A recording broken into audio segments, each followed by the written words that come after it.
जय श्री कृष्णा, जय श्री राम, जय श्री राधे राधे, जय श्री महाकाल। इस प्रवचन में आपको श्रवण कराएंगे जड़ भरत और सौवीर नरेश का संवाद। श्री पाराशर जी बोले, उनके ये परमार्थमय वचन सुनकर राजा ने विनयावनत होकर उन विप्रवर से कहा। राजा बोले, भगवान आपने जो परमार्थमय वचन कहे हैं उन्हें सुनकर मेरी मनोवृत्तियाँ भ्रांति सी हो गई हैं। हे विप्र, आपने संपूर्ण जीवों में व्याप्त जिस असंग विज्ञान का दिग्दर्शन कराया है वह प्रकृति से परे ब्रह्म ही है, इसमें मुझे कोई संदेह नहीं है। परंतु आपने जो कहा कि मैं शिवका को भेद नहीं कर रहा हूँ, शिवका मेरे ऊपर नहीं है, जिसने इसे उठा रखा है वह शरीर मुझसे अत्यंत पृथक है। जीवों की प्रवृत्ति गुणों सत्व स्तंभ की प्रेरणा से होती है और गुण कर्मों से प्रेरित होकर प्रवृत्त होते हैं। इसमें मेरा कर्तव्य कैसे माना जा सकता है? हे परमार्थज्ञ, यह बात मेरे कानों में पड़ते ही मेरा मन परमात्मा का जिज्ञासु होकर बड़ा उतावला हो रहा है। हे ध्वज, मैं तो पहले ही महाभाग कपिल मुनि से यह पूछने के लिए कि बताइए संसार में मनुष्यों का श्रेय किसमें है, उनके पास जाने को तत्पर हुआ हूँ, किंतु बीच में ही आपने जो वाक्य कहे हैं उन्हें सुनकर मेरा चित्त परमार्थ श्रवण करने के लिए आपकी ओर झुक गया है। हे ध्वज, ये कपिल मुनि सर्वभूत भगवान विष्णु के ही अंश है।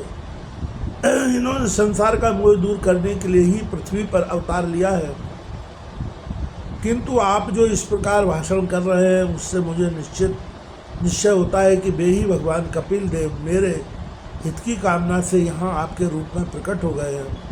अतः हे ध्वज, हमारा जो परम श्रेय हो वह आप मुझे विनीत से कहिए। हे प्रभु, आप संपूर्ण विज्ञान तरंगों के मानो समुद्र ही हैं। ब्राह्मण बोले, हे राजन, तुम श्रेय पूछना चाहते हो या परमार्थ? क्योंकि हे भूपते, श्रेय तो सब अपरमार्थिक ही हैं। हे नृप, जो पुरुष देवताओं की आराधना करके धन संपत्ति पुत्र और राज्य आदि की इच्छा करता है उसके लिए तो वे ही परम श्रेय है। जिसका फल स्वर्गलोक की प्राप्ति है वह यज्ञात्मक कर्म भी श्रेय है, किंतु प्रधान श्रेय तो उसके फल की इच्छा न करने में ही है। अतः हे राजन, योग युक्त पुरुषों को प्रकृति आदि से अतीत उस आत्मा का ही ध्यान करना चाहिए, क्योंकि उस परमात्मा का संयोग रूप श्रेय ही वास्तविक श्रेय है।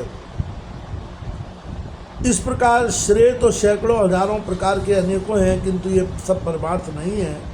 अब जो परमार्थ है सो सुनो। यदि धन ही परमार्थ है तो धर्म के लिए उसका त्याग क्यों किया जाता है तथा इच्छित भोगों की प्राप्ति के लिए उसका व्यय क्यों किया जाता है? अतः वह परमार्थ नहीं है। हे नरेश्वर, यदि पुत्र को परमार्थ कहा जाए तो वह तो अन्न अपने पिता का परमार्थभूत है तथा उसका पिता भी दूसरों का पुत्र होने के कारण उस अपने पिता का परमार्थ होगा। अतः इस चराचर जगत में पिता का कार्य रूप पुत्र भी परमार्थ नहीं है, क्योंकि फिर तो सभी कारणों के कार्य परमार्थ हो जाएंगे। यदि संसार में राज्य आदि की प्राप्ति को परमार्थ कहा जाए तो ये कभी रहते हैं और कभी नहीं रहते, अतः परमार्थ भी आगमा पाई हो जाएगा। इसलिए राज्यादि भी परमार्थ नहीं हो सकते। यदि ऋक यजु और साम रूप वेद त्रयी से संपन्न होने वाले यज्ञ कर्म को परमार्थ मानते हो तो उसके विषय में मेरा ऐसा विचार है।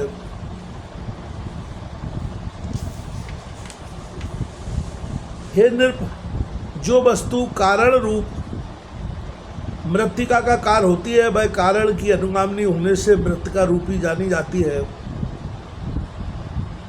अतः जो क्रिया समिध घृत और कुशा आदि नाशवान द्रव्यों से संपन्न होती है वह भी नाशवानी होती है, किंतु परमार्थ को तो प्राज्ञ पुरुष अविनाशी बतलाते हैं और नाशवान द्रव्यों से निष्पन्न होने के कारण कर्म अथवा उनसे निष्पन्न होने वाले स्वर्ग आदि नाशवान ही हैं, इसमें संदेह नहीं।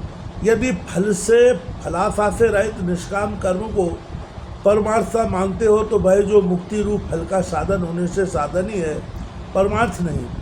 यदि देहादि में आत्मा का पार्थक्य विचार कर उसके ध्यान करने को परमार्थ कहा जाए तो वह तो अनात्मा से आत्मा का भेद करने वाला है, और परमार्थ में भेद है नहीं, अतः वह भी परमार्थ नहीं हो सकता।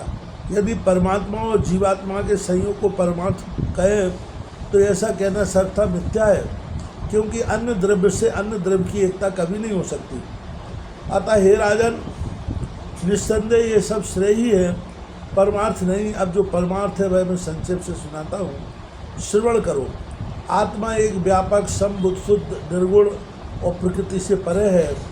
वह जन्म वृद्धि आदि से रहित सर्वव्यापी और अव्यय है। हे राजन, वह परम ज्ञानमय है। असत नाम और जाति आदि से उस सर्वव्यापक का संयोग न कभी हुआ है और न होगा। वह अपने और अन्य प्राणियों के शरीर में विद्यमान रहते हुए भी एक ही है। इस प्रकार का जो विशेष ज्ञान है वही परमार्थ है। द्वैत भावना वाले पुरुष तो अपरमार्थदर्शी है।